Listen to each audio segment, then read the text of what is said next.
जिस जगह पर हम इस वक्त बैठे हुए हैं किसका होगा राज तिलक का ये बड़ा सा भव्य सेट आप देख रहे हैं। इसके एक तरफ गोमती रिवर फ्रंट है तो वहीं दूसरी तरफ है अंबेडकर पार्क।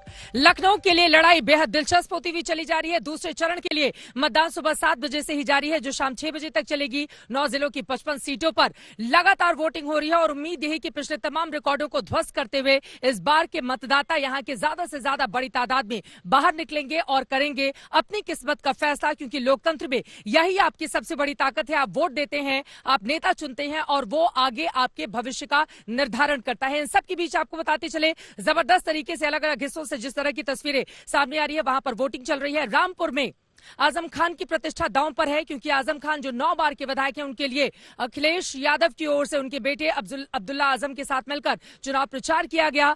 9 बार से वो लगातार जीत रहे हैं, लेकिन इस बार सीतापुर जेल से ही वो चुनाव लड़ रहे हैं। स्वार सीट से अब्दुल्ला आजम 2017 में चुनाव जीता था, बाद में विधायकी रद्द हो गई थी, वो भी चुनावी मैदान में है। वहीं दूसरी तरफ बीजेपी खेमे की बात कर लें तो आपको बताते चले सुरेश खन्ना वित्त मंत्री, उत्तर प्रदेश सरकार में कद्दावर मंत्री, 8 बार के विधायक, शाहजहांपुर से उनकी प्रतिष्ठा इस बार दांव पर लगी हुई है।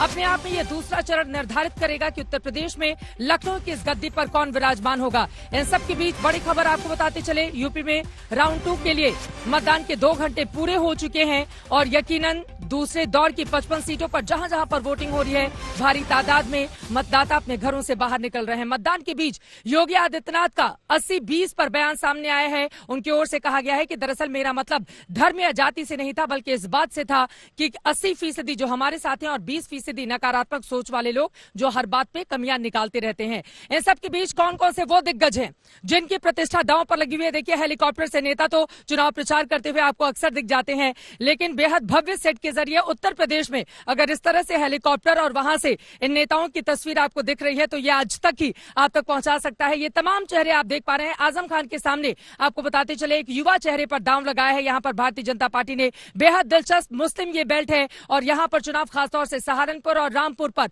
सभी की निगाह टिकी हुई है। हालांकि 2017 की बात करें तो 55 में से 38 सीटों पर बीजेपी ने विजय हासिल की थी, 55 सीटों पर समाजवादी पार्टी, 2 पर कांग्रेस पार्टी को जीत हासिल हुई थी। लेकिन इस बार की तस्वीर और तकदीर किसके फेवर में जाएगी ये अपने आप में बड़ा सवाल है। 3 बेहद खास मेहमान हमारे साथ सुबह से ही लगातार लखनऊ में यहां पर मौजूद है मंच पर। एक बार फिर से उनका परिचय कराते हुए जल्दी जल्दी एक कमेंट लूंगी। हमारे साथ शरद प्रधान जी, विजय उपाध्याय जी, ब्रजेश शुक्ला जी, वरिष्ठ पत्रकारों का ये पैनल है जो उत्तर प्रदेश के चुनाव पर अपनी विशेष पकड़ रखता है। शरद जी, सबसे पहले शुरुआत आपसे करते हुए, अब चूंकि 2 घंटे गुजर चुके हैं, मतदाता भारी तादाद में घरों से बाहर निकलकर वोटिंग के लिए जा रहे हैं। 2 मुद्दे जो ध्यान में रखकर इस बार मतदाता वोट कर रहा है और कौन से वो मुद्दे रहे जिसने लोगों को ऑब्लाइज करने का काम किया है? मुझे लगता है कि एक तो जो कुछ मुद्दे ऐसे हैं जो भाजपा के फेवर में जाते हैं, वो है ये जो फ्री राशन बांटने का, उससे वो लाभार्थियों का एक सेक्टर बन गया है, एक वोटर्स का एक ग्रुप बन गया है जो कि बीजेपी के फेवर में जा सकता है। बिल्कुल। लेकिन दूसरी तरफ जिस तरीके की बातें योगी आदित्यनाथ करते हैं वो क्लियर कट दर्शाता है कि घूम फिर के इनके पास सिवाय हिंदू मुस्लिम विभाजन के घूम फिर के उसी पे आ जाते हैं। अब ये भी जो उन्होंने सफाई दी है 80-20 वाली, ये सफाई देना जो है ये और ज्यादा गिल्ट जाहिर करता है, क्योंकि सबको मालूम है कि असली माने इसका क्या है। अब कितना भी कहते रहिए आप कि वो नकारात्मक है, ये सकारात्मक है, ये कोई विश्वास करने वाला नहीं है। तो लेकिन यहाँ पर मैं सीधे ब्रजेश शुक्ला जी आपसे जानना चाहूंगी, ये 80-20 ये बीजेपी को बहुत सूट भी करता है। आज भले ही वो 80-20 का कोई और मतलब बताने की कोशिश कर रहे हो, लेकिन सच्चाई ये है कि ध्रुवीकरण की वजह से अगर मुस्लिम बहुल इलाके में, खासतौर से अभी मैं देवबंद से होकर आ रही हूँ, देवबंद में 1.25 लाख से ज्यादा मुसलमान आबादी है, लेकिन वहां पर एक राजपूत विधायक जो बीजेपी का जीतता है, तो ये तो अपने आप ये सूट करता है उनको। इस वजह से मुख्यमंत्री आके 80-20 फिर से गिना रहे हैं चुनाव के ठीक पहले, वोटिंग के ठीक पहले। ये देखिए, जिस बेल्ट में चुनाव हो रहा है वहाँ जबरदस्त वास्तव में ध्रुवीकरण हुआ भी है। आप देखिए चुनाव उठा करके पश्चिम का, तो एक जाट और मुस्लिम इसको एक केंद्रित किया एक पार्टी ने, उस पर भी आक्रामक रहे वो लोग। और बीजेपी चाहती थी पूरी तरह से कि जाट भी उनके फेवर में आ जाए और हिंदू एकजुटता लाए जाए, उसके लिए बयान दिए गए। इस आधार पे पूरा चुनाव लड़ा गया है। और जो दूसरी बेल्ट है ये और भी ज्यादा वो मुस्लिम बहुल सीटें इसमें हैं और इसमें भी ध्रुवीकरण यदि हुआ तो उसी आधार पर चुनाव होगा और जैसा मतदाता निकल रहा है उसका एक असर है। और ये काफी कुछ ध्रुवीकरण का ही परिणाम है। ध्रुवीकरण, विजय उपाध्याय जी, क्या होगा और अखिलेश यादव के भी फेवर में कौन सी बातें जारी हैं, चूंकि लगातार उनकी ओर से भी कैंपेनिंग की गई है, खासतौर से रामपुर में जिस तरह से उनकी ओर से हुंकार भरी। दो बातें जो बीजेपी के लिए, दो बातें जो दूसरे खासतौर से समाजवादी पार्टी के लिए। देखिए, एक तो अखिलेश यादव ने जो घोषणा पत्र दिया है बहुत ही अट्रैक्टिव है और शहरी मध्यवर्ग को भी उन्होंने टच किया है, नौजवानों को भी टच किया है। तो जो उनका घोषणा पत्र है और जो वहां का अलायंस है लोकल, वो अखिलेश के फेवर में जाता है, गठबंधन के फेवर में जाता है।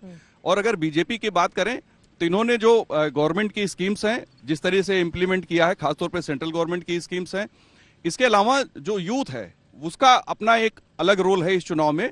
बीजेपी ने जब चूंकि लाभार्थी क्लास क्रिएट करने में उन्होंने मुस्लिमों को भी कोई उनके साथ भेदभाव नहीं किया है, तो मुस्लिम महिलाएं एक इसमें बहुत इंपॉर्टेंट रोल प्ले कर सकती हैं, क्योंकि पिछले चुनाव में 17 में बहुत सी सीटें यहां ऐसी थी जो बीजेपी जीती 5000 के नीचे के वोट से जीती थी। तो बहुत कांटे का मुकाबला होने वाला है। और मुस्लिम महिलाओं को लुभाने के लिए प्रधानमंत्री नरेंद्र मोदी ने जब फिजिकल सहारनपुर में रैली की थी, देखिए अभी तो वर्चुअल और फिजिकली दो अलग अलग तरीके से रैलियां इस पूरे चुनाव में कोरोना की वजह से हमें देखने को मिली हैं। जब सहारनपुर में खड़े होकर उन्होंने रैली की थी तो उनकी ओर से इस बात का दम भरा गया था कि मुस्लिम महिलाओं के लिए हमने 3 तलाक खत्म किया, और हिजाब मामले पर भी उनकी ओर से इनडायरेक्टली बोला गया कि कुछ लोग मुस्लिम महिलाओं को बरगलाने की इसलिए कोशिश कर रहे हैं क्योंकि बीजेपी को लेकर उनके मन में अच्छा भाव है। क्या इसका असर पड़ेगा, ये अपने आप में बेहद दिलचस्प है। लेकिन योगी आदित्यनाथ सुबह सुबह मुख्यमंत्री उत्तर प्रदेश के सामने आए, उनकी ओर से अपनी जीत को लेकर क्या किए गए हैं दावे, एक बार सुन लेते हैं, फिर आपको लेकर चलेंगे उत्तर प्रदेश के उन अलग अलग हिस्सों में जहां पर सुबह से ही हो रहा है मतदान। सुनिए मुख्यमंत्री को। जो लोग सपना देख रहे हैं गजवाई हिंद का, मैं बहुत स्पष्टता के साथ कह सकता हूं, ये नया भारत है। ये दुनिया के सबसे लोकप्रिय नेता से नरेंद्र मोदी जी के नेतृत्व का भारत है। इस नए भारत में विकास सबका, लेकिन तुष्टीकरण किसी का नहीं।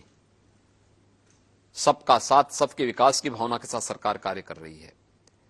सबका विश्वास और सबके प्रयास को लेकर के सरकार चल रही है। ये नया भारत संविधान के अनुरूप चलेगा, शरीयत के अनुरूप नहीं।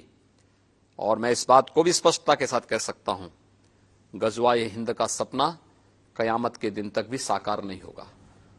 सर, हमने देखा है एक हिजाब को लेकर कंट्रोवर्सी चल रही है, उस पर आपका कोई व्यू है कि हिजाब? देखिए, मेरा तो बहुत स्पष्ट मानना है, भारत की व्यवस्था संविधान के अनुरूप चलनी चाहिए।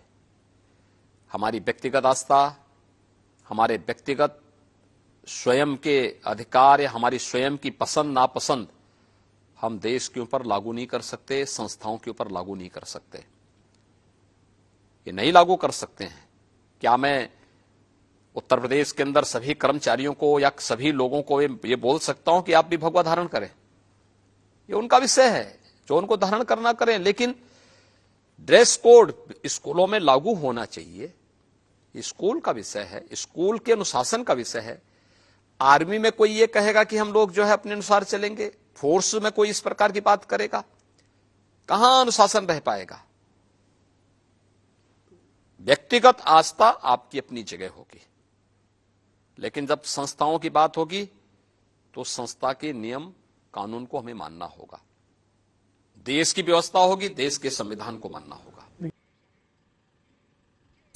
व्यक्तिगत आस्था अपनी जगह, लेकिन संस्थाओं की जब बात होगी तो संस्था की बात आपको माननी पड़ेगी। गजवाए हिंद बनने नहीं देंगे मुख्यमंत्री योगी आदित्यनाथ सुबह सुबह इन तमाम मुद्दों पर अपनी राय रखते हुए यहां पर दिखाई दे रहे थे। लेकिन अलग अलग हिस्सों में उत्तर प्रदेश में किस तरह से चल रहा है मतदान, ये जानने के लिए कई सहयोगी मेरे साथ इस वक्त जुड़ चुके हैं। उनका परिचय कराते हुए जल्दी से उनके पास चलेंगे। हिमांशु मिश्रा बिजनौर से हमारे साथ हैं, अभिषेक आनंद मुरादाबाद से जुड़ चुके हैं, समर्थ श्रीवास्तव संभल से हमारे साथ मौजूद हैं, वरुण सिन्हा मुरादाबाद से जुड़े हुए हैं, कुमार अभिषेक रामपुर से जुड़े हुए हैं। सबसे पहले कुमार अभिषेक आपके ही पास चलते हुए, क्योंकि रामपुर में एक तरफ है आजम तो दूसरी तरफ है बीजेपी से आकाश। दिलचस्प मुकाबला रामपुर में दिखाई दे रहा है, लेकिन मतदाताओं का जोश, उमंग, उत्साह किस तरह से नजर आ रहा है, अगर आप तस्वीरें दिखा पाएं।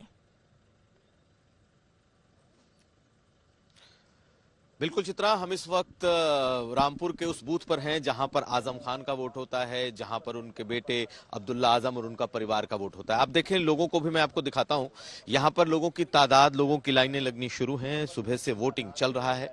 चूंकि ये मुस्लिम बहुल इलाका है, इसलिए ज्यादातर तादाद यहां पर उनकी है। बुर्कानशी महिलाएं हैं, लोग हैं।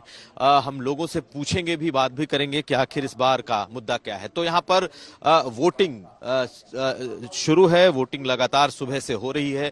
हम लोगों से बात करने की कोशिश करते हैं। ये बताइए, इस बार क्या मुद्दा है, किस मुद्दे पे वोट पड़ रहे हैं? क्या मुद्दे? मुद्दा यह है, विकास का काम होना चाहिए और जो मकसद ये महंगाई ज्यादा है, कम होना चाहिए। चलिए, क्या है मुद्दे, क्या है? सबसे बड़ा मुद्दा जो बेरोजगारी का, महंगाई का है। बेरोजगारी और महंगाई। और भी लोग हैं, आपको क्या लगता है किस मुद्दे पर वोट कर रहे हैं, क्या सोच कर? समाज का विकास होना चाहिए, अच्छा होना चाहिए और लोगों को फायदा होना चाहिए। ठीक है, कुछ मुस्लिम महिलाएं भी हैं, उनसे कोशिश करते हैं बात करने की। वो भी इस वक्त इस लाइन में हैं। इस बार किस मुद्दे पर आप लोग वोट कर रही हैं? रोजगार नहीं है यहाँ, महंगाई बहुत है, महंगाई कम होनी चाहिए और विकास और महंगाई। और भी लोग हैं, आप लोग किस मुद्दे पर वोट कर रही हैं? यही है, मतलब महंगाई बहुत है, रोजगार नहीं है, सब परेशान हैं। लोग परेशान हैं। आप लोग? सब लोग परेशान हैं, महंगाई बहुत है। आप किस मुद्दे पर वोट कर रही हैं? रोजगार होना चाहिए। यहाँ पे महंगाई इतनी बढ़ गई है कि आदमी परेशान है, आम आदमी तो गरीब। तो चित्रा देखिए, लोग लाइन में लगे हैं और अपने अपने मुद्दों पर वोट कर रहे हैं। ज्यादातर लोग यहाँ पर जिन लोगों से मैंने बात की, इनके लिए महंगाई और रोजगार जैसे मुद्दे बेहद अहम है। लेकिन बता दूं कि वो जगह है, वो बूथ है जहां पर अब्दुल्ला आजम का वोट होता है, जहां पर खुद आजम खान का वोट होता है, उनके परिवार का वोट होता है। तो इस तरीके का मिजाज कम से कम इस वक्त यहाँ दिखाई दे रहा है। चित्रा, रामपुर, यकीनन रामपुरी चाकू के लिए वो पूरा का पूरा इलाका प्रसिद्ध है। हालांकि बाद में उसकी पहचान समय के साथ बहुत सारे नेताओं के साथ जुड़ती हुई चली गई, लेकिन इस बार रामपुर अपनी पहचान के लिए चुनाव लड़ता हुआ, और आपने देखा किस तरह से मतदाता घरों से बाहर निकले हुए हैं, जिनसे कुमार अभिषेक मेरे सहयोगी बातचीत कर रहे थे। नेहा बाथम इस वक्त हमारे साथ गोवा परजोट से जुड़ चुकी है, जहां पर 40 सीटों के लिए वोटिंग चल रही है। नेहा के पास भी हम चलेंगे। और श्वेता झा खटीमा उत्तराखंड से जुड़ चुकी है, जहां पर मुख्यमंत्री की प्रतिष्ठा दांव पर लगी हुई है। उन दोनों के पास ही चले, लेकिन उसके पहले एक बार फिर से आपको दिखा देते हैं वो कौन कौन से बड़े दिग्गज चेहरे हैं जिनकी प्रतिष्ठा इस बार चुनावी मैदान में है, और यकीनन उनको अपनी सीट बचाने की चुनौती है। दावे प्रतिदावे हर ओर से किए जा रहे हैं, लेकिन दावों में कितना दम होगा 10 मार्च को इसका जब नतीजा सामने आएगा तब पता चलेगा। लेकिन आपको बताते चलें, चूंकि पहले चरण का जब मतदान हो रहा था, मैं मुजफ्फरनगर में थी, ज्यादातर लोग कानून व्यवस्था पर अपनी राय रखते हुए नजर आए। तो दूसरे चरण में वोटिंग किस बड़े मुद्दे पर होगी, ये देखना रहेगा बेहद दिलचस्प। लेकिन ये हेलीकॉप्टर जो हमारे सेट के सीधे ऊपर आप देख पा रहे हैं, इसमें वो तमाम चेहरे मुस्कुराते हुए आपको नजर आ रहे हैं। हालांकि आज का दिन तो मुस्कुराने का ही है, लेकिन 10 तारीख को किसकी मुस्कुराहट बरकरार रहती है, ये देखना बेहद दिलचस्प रहेगा। ये तमाम चेहरे आपको लगातार दिखा रहे हैं। यकीनन शाहजहांपुर से सुरेश खन्ना चुनावी मैदान में है, 8 बार के वहां से विधायक, योगी सरकार में मंत्री है, उनकी प्रतिष्ठा दांव पर लगी हुई है। रामपुर से आजम खान का जैसा कि लगातार हम जिक्र कर रहे हैं, वो जेल में है, सीतापुर की जेल में बंद है, और अखिलेश यादव ने उनके लिए रामपुर में जाकर प्रचार प्रसार किया था। क्या एक बार फिर से आजम खान चुनाव जीतने में कामयाब रहेंगे? क्या रिकॉर्ड बनाते हुए 10वीं बार वो जीत हासिल कर पाएंगे? ये अपने आप में बड़ा सवाल है। ये चेहरे आप तक हम पहुंचाते रहेंगे, लेकिन आपको बताते चले, उत्तर प्रदेश की 9 जिलों की 55 सीटों के साथ ही साथ उत्तराखंड की 70 और गोवा की 40 सीटों के लिए भी लगातार मतदान हो रहा है। सीधे रुख कर लेते हैं गोवा का। नेहा बाथम मेरी सहयोगी वहां से जुड़ी हुई हैं। नेहा, गोवा का मौसम मिजाज क्या इस वक्त बयां कर रहा है? क्योंकि शाम के समय समंदर तो सभी को आकर्षित करता है। इस बार की तस्वीर वहां की क्या रहने वाली है? कौन से मुद्दे हैं जिनको ध्यान में रखकर गोवा के वोटर वोटिंग के लिए पहुंच रहे हैं? बिल्कुल चित्रा, गोवा का मिजाज दरअसल काफी अलग होता है, और इस बार मिजाज और चुनावी हवा इसलिए भी बदली हुई है क्योंकि एंट्री हुई है आम आदमी पार्टी के कंटेस्टेंट्स और साथ ही तृणमूल कांग्रेस की। लेकिन इसके साथ ही इस वक्त मैं आपको बता दूं कि मैं पैंजिम के एक बूथ सेंटर पे मौजूद हूं। मेरे ठीक पीछे आप ये पैंजिम का बूथ सेंटर देख सकते हैं। सुबह के वक्त जब हम 8 बजे यहाँ पर मौजूद थे तो काफी लंबी कतार थी, लेकिन धीरे धीरे कम हो गई है। पैंजिम से इस वक्त इंडिपेंडेंट कैंडिडेट उत्पल पर्रिकर, जो कि मनोहर पर्रिकर के बेटे हैं, मनोहर पर्रिकर वो चेहरा चेहरा जो बीजेपी से 4 बार यहाँ पर सीएम रह चुके हैं, लेकिन उत्पल पर्रिकर इंडिपेंडेंट कैंडिडेट हैं और उनके अगेंस्ट यहाँ से बाबूश खड़े हुए हैं, जो कि 5 बार विधायक रह चुके हैं गोवा में अलग अलग जगहों से, और कांग्रेस से जाहिर तौर पर एक बड़ा नाम, एक बड़ा चेहरा जो कि यहाँ पर उत्पल पर्रिकर को टक्कर देने वाले हैं। लेकिन कुछ लोग यहाँ पर मौजूद हैं। मैम, क्या नाम है आपका? एना जी, किन मुद्दों पर इस बार गोवा में वोट पड़ने वाला है? I don't understand Hindi. Which issues do you think will count for the vote this time in Goa? What are the major issues of Goa? I think there's a lot of development going on, but they should save the environment. Save the environment, ये बहुत अच्छी बात यहाँ पर देखिए चित्रा, क्योंकि यहाँ पर पर्यावरण प्रेमी बहुत बड़ी संख्या में मौजूद हैं और साथ ही पैंजिम की लड़ाई इस वक्त इसलिए भी दिलचस्प है क्योंकि वाल्मीकि नायक जो कि आम आदमी पार्टी के कैंडिडेट हैं और पहले भी उन्हीं के टिकट से चुनाव लड़ चुके हैं यहाँ पर जब विधानसभा के चुनाव हुए थे, और इस बार भी उन्हीं के टिकट से एक बार फिर से आपने उन्हीं पर दांव लगाया है। कुछ और लोग हमारे साथ हैं। मैम, क्या नाम है आपका? मारिया जी, यहाँ के क्या इश्यूज हैं गोवा के जिनके आधार पर वोट होगा? What are the issues of Goa? ये दरअसल यहाँ के लोग जो हैं वो उत्पल पर्रिकर को एक बड़े नाम, एक बड़े चेहरे के तौर पर इसलिए जानते हैं क्योंकि वो मनोहर पर्रिकर के बेटे हैं। लेकिन लड़ाई इसलिए भी दिलचस्प है क्योंकि बाबूश जो उनके अगेंस्ट खड़े हैं, बीजेपी से कैंडिडेट है, और आपको पता होगा चित्रा कि जब भी यहाँ पर बड़ी बड़ी रैलीज हुई, अमित शाह आए, प्रधानमंत्री आए, लेकिन पैंजिम में एक भी रैली बीजेपी की ओर से नहीं की गई। इसलिए पैंजिम एक बेहद ऐसा कॉन्स्टिट्यूएंसी जहां से इस वक्त लड़ाई काफी ज्यादा दिलचस्प दिखाई दे रही है। ठीक है, नेहा बाथम विस्तार से जानकारी देते हुए गोवा के बारे में आपको बताते चले, टूरिस्ट डेस्टिनेशन के तौर पर गोवा की पहचान है सोने की अंडे देने वाली मुर्गी के तौर पर भी, क्योंकि वहां पर जिस तरह से पोर्ट के जरिए करोड़ों का कारोबार होता है वो अपने आप में अद्भुत है। और उसी गोवा को राज्य की ये सबसे छोटी विधानसभा 40 सीटों वाली, जिसको जीतने के लिए हर एक दलों ने अपना पूरा दमखम वहां पर लगाकर रखा हुआ है। उत्तर प्रदेश की पॉलिटिक्स में फिर से लौटेंगे, लेकिन जल्दी से श्वेता झा का रुख कर लेते हैं। श्वेता, अब खटीमा में मौजूद है, उत्तराखंड के मुख्यमंत्री की प्रतिष्ठा वहां से दांव पर लगी हुई है। जल्दी से अगर वहां की तस्वीरें हमारे दर्शकों तक आप पहुंचा पाएं, उत्तराखंड का सुबह सुबह का पहाड़ी मिजाज क्या बता रहा है?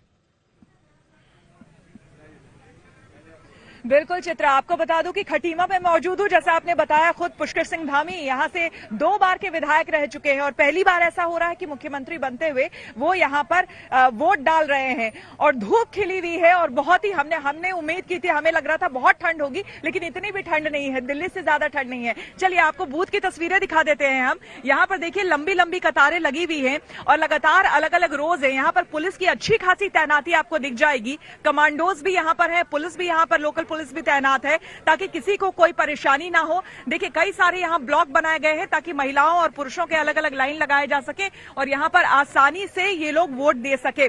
और यहाँ पर आपको हम बता दें, हमने पुष्कर सिंह धामी से भी सुबह सुबह बात की, हालांकि वो बहुत आश्वस्त नजर आ रहे थे अपनी जीत को लेकर, लेकिन गोवा की तरह ही इस बार यहाँ का मुकाबला जो है वो त्रिकोणीय हो गया है। अक्सर उत्तराखंड में बीजेपी वर्सेस कांग्रेस ही हम देखते आए हैं, लेकिन इस बार आम आदमी पार्टी ने यहाँ पर एंट्री कर ली है, इसलिए मुकाबला त्रिकोणीय हो गया है। और यहाँ के जो लोकल मुद्दे हैं, क्योंकि अक्सर हम जानते हैं कि विधानसभा चुनाव में जो क्षेत्रीय मुद्दे होते हैं वो ज्यादा अहम होते हैं, तो यहाँ के लोगों के मुद्दे क्या है, जरा हम फटाफट ये जान लेने की कोशिश करते हैं। किस मुद्दे पर आप वोट करने वाले हैं? अब देखिए जिसमें लगता है। आपको क्या लगता है क्या जरूरी है यहाँ पर? किस चीज की कमी है? कोई कमी नहीं, किस तरह की? किसी तरह की कमी नहीं है। किस मुद्दे पे वोट करेंगे आप?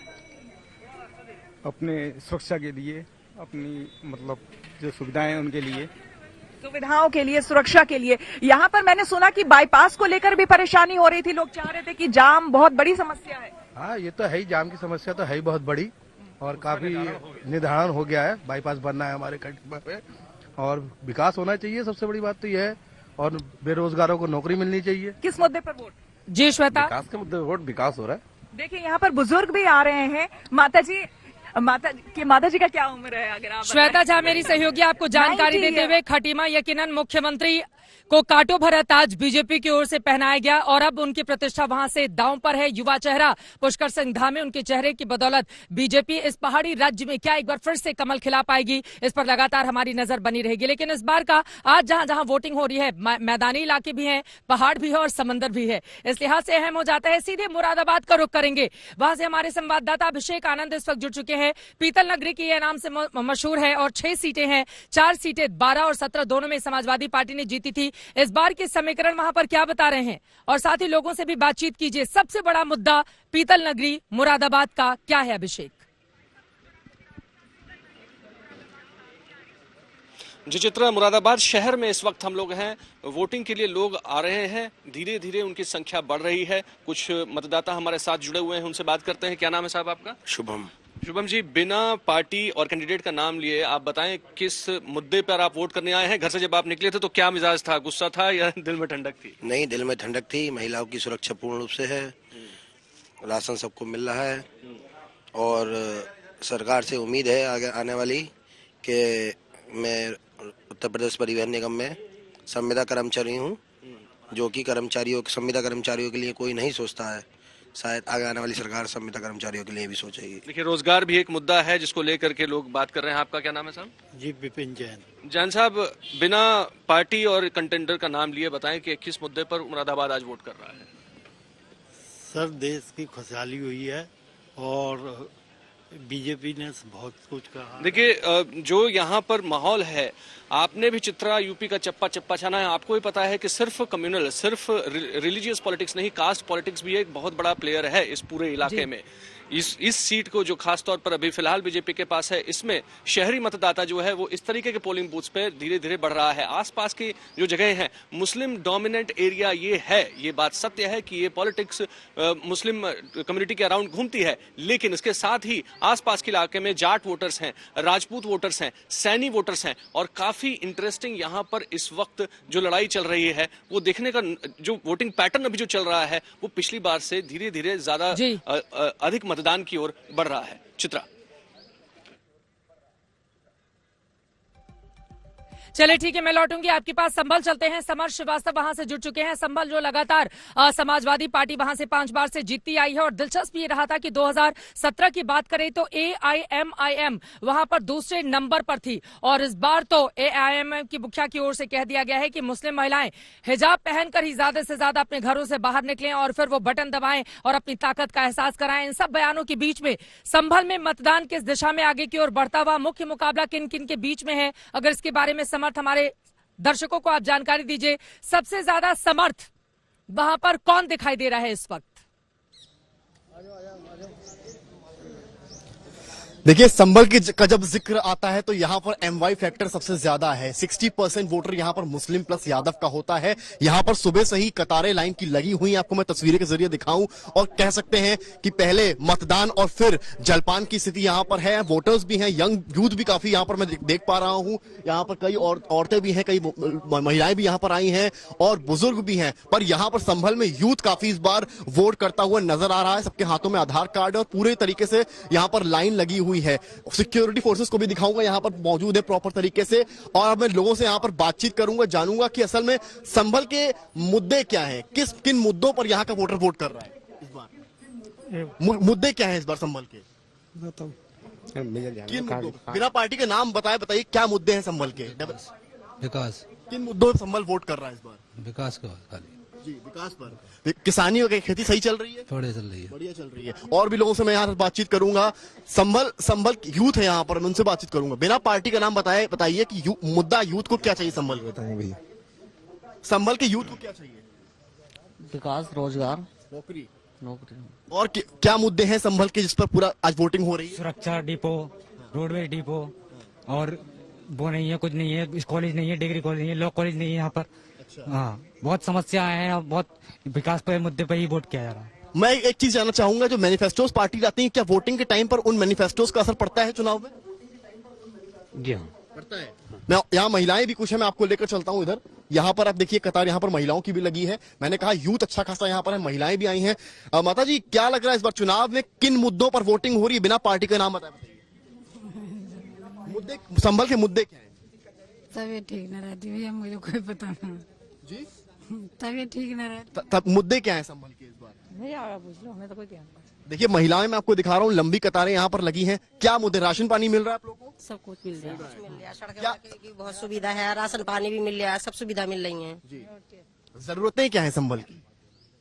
जरूरत क्या है, ये अपना किसानी काम चलता रहे अच्छे, कहीं बाहर जाओ तो लेडीज सुरक्षित रहे, में कोई ऐसी परेशानी ना होवे, पहले यहाँ निकलना भी।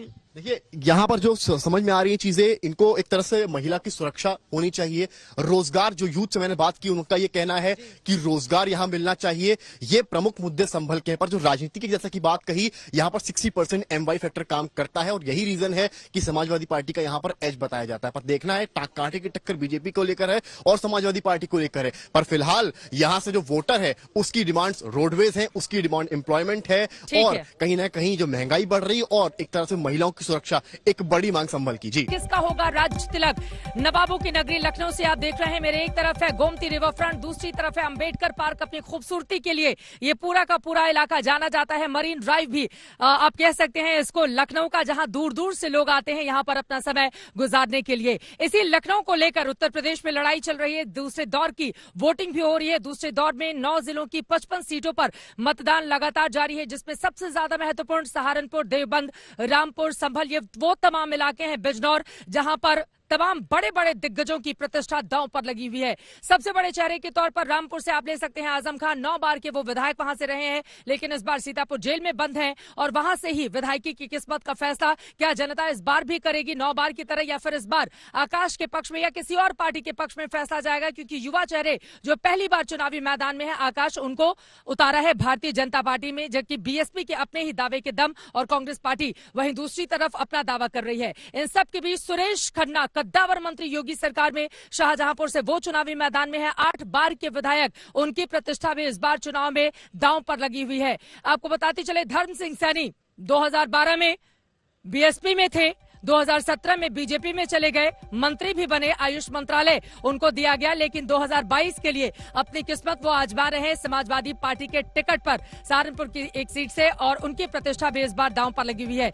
तमाम वो इलाके आपको दिखा रहे हैं जहां पर वोटिंग का प्रतिशत भी आप देखिए किस तरह से वोटिंग प्रतिशत अलग अलग हिस्सों का सुबह 9 बजे का क्या रहा है, ये अपने आप में महत्वपूर्ण है। बिजनौर, अमरोहा, बरेली, घनौरा, ये तमाम वो सीटें हैं जहां पर सुबह से ही मतदान सुबह 7 बजे से चल रहा है, यानी कि तकरीबन 2.5 घंटे का वक्त गुजर चुका है। शाम 6 बजे तक मतदान होगा। इसी वजह से आज तक भी आपसे यही गुजारिश कर रहा है कि अगर आपके इलाके में हो रहा है मतदान तो बाद में कीजिएगा जलपान, पहले जाइए मतदान के लिए, क्योंकि लोकतंत्र की यही आपकी सबसे बड़ी ताकत है जो आगे आने वाले 5 सालों का आपका फैसला करने वाली है। क्योंकि जिस नीति नियंता को आप वोट देकर सत्ता के सिंहासन पर बिठाएंगे वो राज करेगा और वो निर्धारित करेगा कि उत्तर प्रदेश का शासन कैसा हो। सिर्फ यूपी ही नहीं, उत्तराखंड की 70 सीटों पर भी आपको बता दें लगातार सुबह से वोट पड़ रहे हैं। खटीमा से खुद मुख्यमंत्री चुनावी मैदान में है। पहाड़ी, ये पूरा का पूरा इलाका हरीश रावत जीत का दम भर रहे हैं, लेकिन बीजेपी, कांग्रेस, आम आदमी पार्टी या फिर कोई और, ये अपने आप में महत्वपूर्ण है। पहाड़ों पर भी लोग अपने घरों से बाहर निकलकर, वहां पर भी कई हिस्से हैं जहां पर धूप खिली हुई है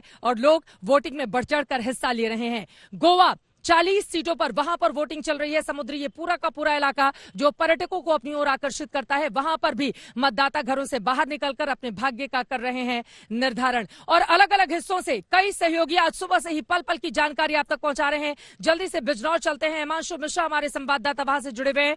हिमांशु, बिजनौर में इस वक्त की तस्वीर क्या कहती है? मतदाताओं की सुबह की रफ्तार तो कम थी, लेकिन क्या इस वक्त लाइनें लगनी शुरू हो गई हैं? बड़े मुद्दे बिजनौर के इस बार के क्या हैं जिसको जेहन में रखकर मतदाता वोट करने के लिए पोलिंग बूथ पर पहुंच रहा है?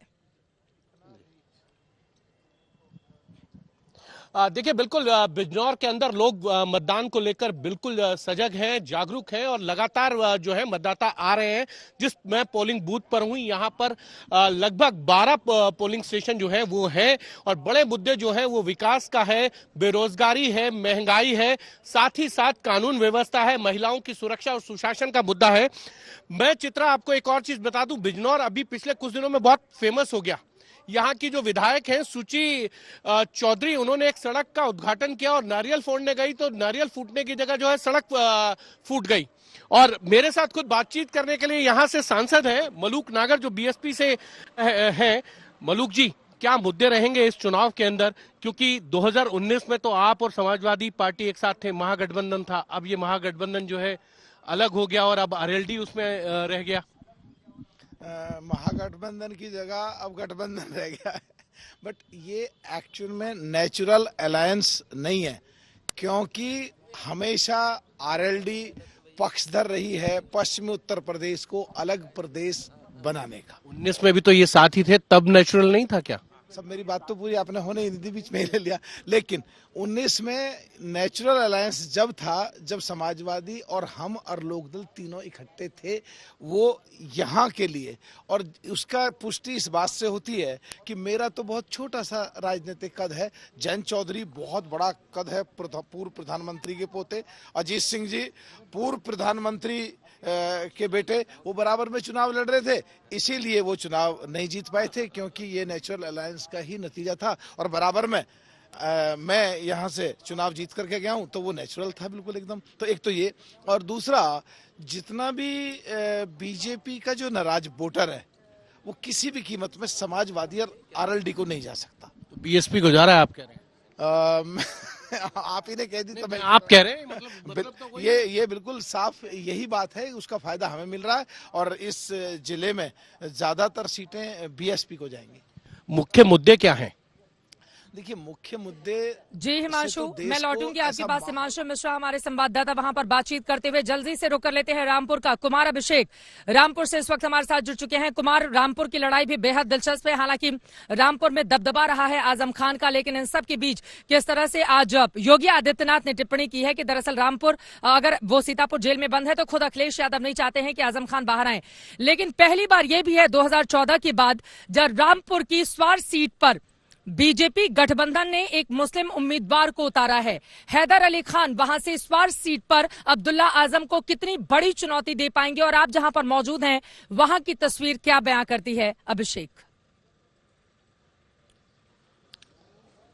बिल्कुल चित्रा, पहले तो मैं आपको रामपुर की वो तस्वीरें दिखा दूं कि आप लंबी कतारें देख सकती हैं, चाहे पुरुष हो या महिलाएं, सबकी कतारें इस वक्त यहां पर लंबी लंबी लगी हुई हैं। यानी कि मतदान तेज हो रहा है, मतदान ज्यादा होने की उम्मीद है। और पहले 2 घंटे का देख लें तो पश्चिमी उत्तर प्रदेश में संभल, अमरोहा ऐसे इलाकों में मतदान काफी तेजी से भी हुआ है। आप ये देखें, लंबी लंबी कतार यहां लगी हुई है, और हम जहां पर मौजूद हैं ये वो जगह है जहां पर आजम खान का परिवार, अब्दुल्ला आजम, इनके भी वोट इसी मतदान केंद्र पर होते हैं। तो लोग इस वक्त लाइन में लगे हैं, कहीं धीमा मतदान, कहीं तेज मतदान, ये इस वक्त दिखाई दे रहा है। लेकिन 9 बार के से विधायक हैं आजम खान, और इस बार आजम खान जेल में है। शायद पहली बार है जब वो जेल से चुनाव लड़ रहे हैं। ऐसी स्थिति में यहाँ के लोग क्या सोचते हैं, मैं उनसे पूछूंगा। महिलाएं हैं, पुरुष हैं, क्या है इस बार के मुद्दे, क्या है मुद्दे, किस मुद्दे पे वोट कर रहे हैं आप लोग? आप बताओ। जी विकास पे है, विकास है मुद्दे इस बार जी। चलिए कुछ महिलाएं हैं, इनसे बात करने की कोशिश करते हैं। ये आप लोग बताइए कि क्या होंगे इस बार के मुद्दे?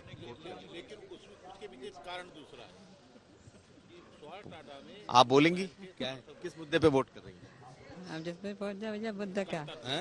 जिसको लग जाए, जिसको लग जाए उसको वोट करेंगे। चलिए कुछ लोग और आगे हैं, उनसे भी पूछते हैं। आप बताएंगी किस मुद्दे पे वोट कर रही हैं आप लोग इस बार? जिसको ही लग जाए, जिसको ही लग जाए, जिस पे लग जाए। चलिए क्या है इस बार के मुद्दे? साहब ये महंगाई हद से ज्यादा है, ये सरकार नाकारा साबित हुई है, बेरोजगारी है, और फिर ऊपर कर रहे हैं। क्या है मुद्दे? यही मुद्दे हैं, यही मुद्दे। तो चित्रा देखिए, यहाँ पे लंबी कतारें हैं, लोग लाइनों में हैं, और पश्चिमी उत्तर प्रदेश के ये वो इलाके हैं जहां पर इस वक्त हेवी पोलिंग चल रही है। जिस बात का जिक्र आपने थोड़ी देर पहले किया है कि एकमात्र स्वार टांडा ऐसी सीट है जहां से एनडीए ने मुस्लिम प्रत्याशी दिया है, और जो नवाब के बेटे हैं हैदर अली, वो इस वक्त चुनाव मैदान में है। तो दिलचस्प है यहाँ का मुकाबला। लेकिन 9 बार से यहाँ से विधायक रहे हैं खुद आजम खान, इस बार भी चुनाव मैदान में है, और ये मुस्लिम बहुल इलाका है। ऐसी स्थिति में यहाँ की लड़ाई कितनी दिलचस्प होती है, क्योंकि जो आकाश सक्सेना है वो बीजेपी से चुनाव मैदान में है, और कहीं ना कहीं आमने सामने की ये लड़ाई है। चित्रा,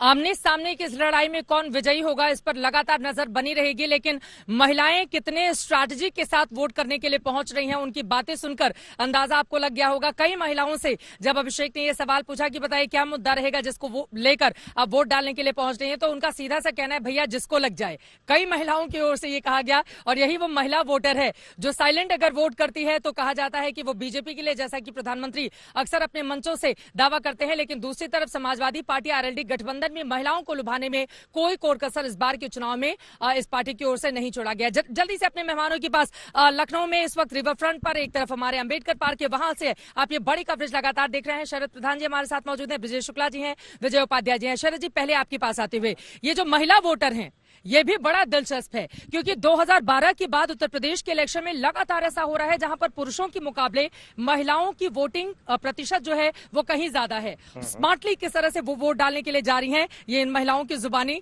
पूरी कहानी समझ में आ रही है। नहीं, ये बड़ा अच्छा ट्रेंड है कि महिलाएं जो है जिस तरह जागरूक होती जा रही हैं और वोट के लिए खूब जम के निकलती हैं, ये शो करता है कि भारत बदल रहा है, महिलाओं का जो एटीट्यूड बदल रहा है। और बिहार में हमने देखा है कि महिलाओं ने किस तरीके से नीतीश कुमार को जीत दिलाई तरीके से, तो ये यूपी में भी इसका असर पड़ना चाहिए। और लेकिन मुझे नहीं लगता कि ये जो मुद्दे जिस तरीके से भाजपा ने उठाने का प्रयास किया कि ट्रिपल तलाक उठा करके मुस्लिम महिलाओं को लुभा लेंगे, मुझे उसमें ज्यादा दम नहीं लगता है। क्योंकि हकीकत ग्राउंड पे ये है कि ट्रिपल तलाक का जमाने गुजर चुके हैं। आज की डेट में एक नोशनल वैल्यू है उसकी, कि दिखाने के लिए कि साहब हमने आपका ट्रिपल तलाक, लेकिन ट्रिपल तलाक वाला होता ही, अब आप देखिए जितने केसेस, नंबर ऑफ केसेस है इतने कम है कि उसके लिए इतने बड़े कानून की जरूरत नहीं है। ये उसी तरीके से जैसे लव जिहाद को बहुत बहुत ज्यादा ब्लो आउट ऑफ प्रोपोर्शन कर दिया, जिससे कि लगे कि ये मामला जो है वाकई में हम कितने कंसर्न हैं उन लोगों के लिए जो इस तरीके से फुसलाए जाते हैं। पीएम की ओर से सहारनपुर की रैली में चूंकि ट्रिपल तलाक का जिक्र करते हुए हिजाब पर महिलाओं को किसी का भी वोट बैंक या फिर इस्तेमाल होने की बात उनकी ओर से नहीं कही गई थी कि महिलाएं सशक्त हो रही हैं, वो खुद फैसला करें, तो यकीनन आप कह रहे हैं कि इस बार ये जो मामला है ट्रिपल तलाक का वो उतना ज्यादा इम्पैक्ट नहीं कर रहा है, क्योंकि ग्राउंड पे है ही नहीं, ट्रिपल तलाक होता ही नहीं है, बहुत कम होता है। विजय शुक्ला जी, अब आपके पास आते हुए, चूंकि मैं मुस्लिम वोटर्स पे आ जाती हूँ जिनका बड़ा योगदान खासतौर से दूसरे चरण के इस बार के मतदान में रहने वाला है। हम सब ने देखा था कि पहले, दूसरे और तीसरे चरण के लिए समाजवादी पार्टी गठबंधन ने जिन प्रत्याशियों को चुनावी मैदान में उतारा था, कुल 159 की लिस्ट जारी की गई थी, जिनमें से मुसलमान सिर्फ 31 थे। जबकि वहीं दूसरी तरफ अगर मैं बात करूं तो कई ऐसी सीटें हैं जहां पर बीएसपी ने स्ट्रैटेजी बनाकर मुस्लिम कैंडिडेट को वोट दिया है, और वहीं दूसरी तरफ कांग्रेस पार्टी ने भी इसी तरह की स्ट्रैटेजी अपनाई है। तो क्या आपको लग रहा है कि मुसलमान इस बार इंटैक्ट है, जैसा कि पश्चिम बंगाल के चुनाव के दौरान देखा था, या फिर उत्तर प्रदेश की स्थिति इस बार मुस्लिम वोटरों को लेकर अलग अलग है, चूंकि कम प्रत्याशियों को, कम मुसलमान चेहरों को समाजवादी पार्टी गठबंधन ने चुनावी मैदान में उतारा है? पिछली बार के चुनाव से इस बार रणनीति थोड़ी अलग है। वास्तव में मुस्लिम वोट ने इस बार तय कर लिया है कि ज्यादा हिस्सा, मैं पूरा तो नहीं कह सकता, ज्यादा हिस्सा वो समाजवादी पार्टी गठबंधन को जा रहा है। और कोई प्रत्याशी हो, उन्होंने तय किया कि बीजेपी को हराना है, ये मान लिया कि केवल एक टक्कर समाजवादी पार्टी दे रही है और दिख भी रहा है।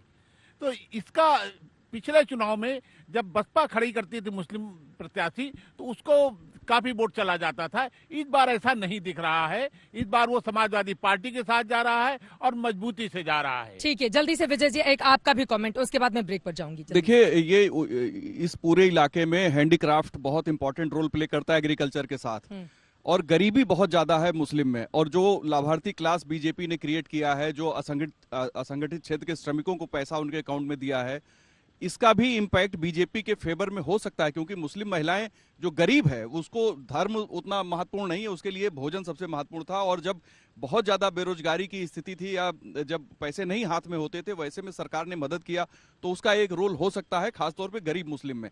देखिए, जब आप चुनाव को देखेंगे तो गरीबों का एक अलग ट्रेंड है गांव में, और गांव में जो खाता पीता वर्ग है उसका अलग ट्रेंड है। शहर में कानून व्यवस्था बहुत बड़ा मुद्दा हो सकता है, लेकिन गांव में उतना वो बड़ा मुद्दा नहीं हो पाता है।